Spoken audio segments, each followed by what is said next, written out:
Hello everyone, कैसे हैं आप लोग। आज मैं आपके साथ डिस्कस करना चाहती हूँ कि कैसे मैंने एनटीपीसी अंडर ग्रेजुएट और एनटीपीसी ग्रेजुएट दोनों के प्री बिना स्पेसिफिक रेलवे की तैयारी करते हुए और एक गवर्नमेंट जॉब के साथ मैंने कैसे क्लियर किया। ये मैं आपको 2026 प्री और प्लस मेंस दोनों के लिए बता रही हूँ, आपको कैसे फॉलो करना है। सबसे पहले मैं बात करना चाहूँगी कि मेरे प्री में दोनों मार्क्स में अंडर ग्रेजुएट में मेरे 80 मार्क्स थे और उसमें मेरे 77 मार्क्स थे।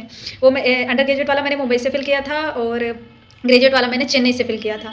इसके अलावा मेरा मेंस में अंडर ग्रेजुएट वाला दो नंबर से नहीं हुआ, वरना मेरा सारी पोस्ट के लिए कट ऑफ मेरी क्लियर थी। और अभी मैं गवर्नमेंट जॉब में ऑलरेडी हूँ, तो इसके साथ मुझे टाइम नहीं मिल पाता है, फिर भी मैंने टाइम को मैनेज किया था उस टाइम। और इस बार मैं फिर से प्रिपेयर कर रही हूँ ग्रेजुएट लेवल के लिए। अंडर ग्रेजुएट के लिए मेरा कोई फोकस नहीं है, सिर्फ ग्रेजुएट लेवल के लिए मैं फोकस कर रही हूँ। तो आपको क्या करना है, सबसे पहले मैं आपको सिलेबस बता देती हूँ।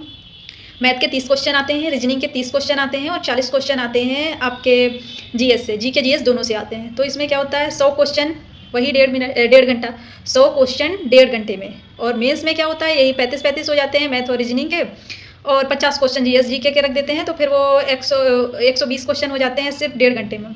अब एक्यूरेसी इसमें ज़्यादा मैटर करती है, आप अटेम्प्ट की बजाय एक्यूरेसी देखें। तो सबसे पहले मैं मैथ की बात करना चाहूँगी। अगर आप बिगनर हैं तो सबसे पहले आप आदित्य रंजन सर की यूट्यूब पे चले जाइए, यूट्यूब पे चले जाइए और आप उनका किसी भी क्लास का डेमो देखिए। और मेरा मानना है कि आप 600-700 रुपये खर्च कीजिए और उनका एक बैच ले लीजिए और उनके बैच को पूरा कीजिए। और जल्दी ही और कोई ज़रूरी नहीं है कि आप लाइव बैच ले, रिकॉर्डेड बैच ही लीजिए और रिकॉर्डेड बैच को पूरा करिए और उनकी सीट को लगाइए। सिर्फ इतना ही एनफ है। जैसे ही आपका सिलेबस पूरा होता है, आप सेक्शनल मॉक देना शुरू कर दें ताकि आपकी स्पीड बने।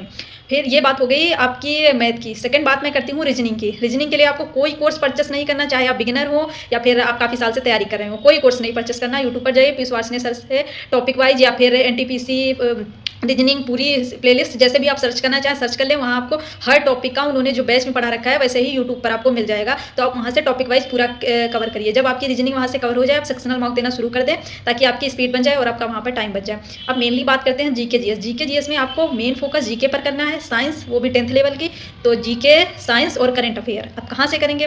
तो मेरा फिर से कहना है कि अगर आप बिगिनर हैं, आपने अभी तक किसी का भी कोर्स नहीं लिया, किसी की भी क्लासेस नहीं ली, कोई अच्छी बुक नहीं ली है, तो मेरा यही मानना रहेगा कि आप थोड़े पैसे खर्च कीजिए और परमार सर का एक बैच ले लीजिए और परमार सर का बैच लीजिए और उससे पूरा अपना बैच पूरा कीजिए। और उसके साथ ही आप फेटमैन बुक ले लीजिए। और फेटमैन बुक सबसे बेस्ट बुक है, चाहे रेलवे हो चाहे एनटीपीसी है, दोनों के लिए। इसमें कोई मेरा प्रमोशन वाला खेल नहीं है कि कोई मुझसे बोला, ये मेरे अपने एक्सपीरियंसेस हैं कि मैंने कैसे 21 साल की एज में पहले अपनी गवर्नमेंट जॉब ली और उसके बाद इस टाइम अपनी फिर साथ में प्रिपेयर भी कर रही हूँ। तो मैं अभी भी उन्हीं के साथ प्रिपेयर कर रही हूँ। ये बात हो गई जीके जीएस की। अब ये तो हो गए सोर्सेस, आपको पढ़ना कैसे है ये है।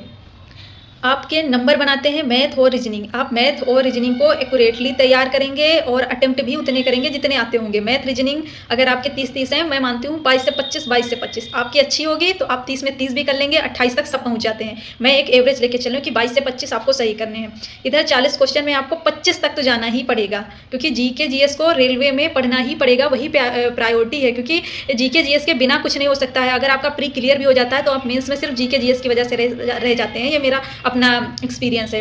मैंने गवर्नमेंट जॉब के साथ 8-8 घंटे तो मैं नहीं दे पाती हूँ, लेकिन किसी दिन मान लो किसी दिन छुट्टी हुई, संडे को मेरी अपनी छुट्टी हुई और सैटरडे को ऑफ हुआ, कुछ भी हुआ, तो मैं उसमें अपना फुल देती हूँ और उसके बाद मैं नॉर्मली पढ़ाई करती हूँ। लेकिन आप लोग अगर आप लोग किसी भी जॉब में अगर नहीं है तो आप अपना बेस्ट दीजिए। यही चांसेस है, हो सकता है जून जुलाई तक पेपर हो और प्री हो, फिर मेंस हो, टाइपिंग हो। अब टाइपिंग के लिए आप पहले प्री और मेंस के लिए करिए, उसके बाद टाइपिंग के लिए मैं नेक्स्ट वीडियो बनाऊँगी। और all the best and subscribe भी करिएगा और सपोर्ट भी करिएगा, सजेस्ट भी करिएगा। Thank you.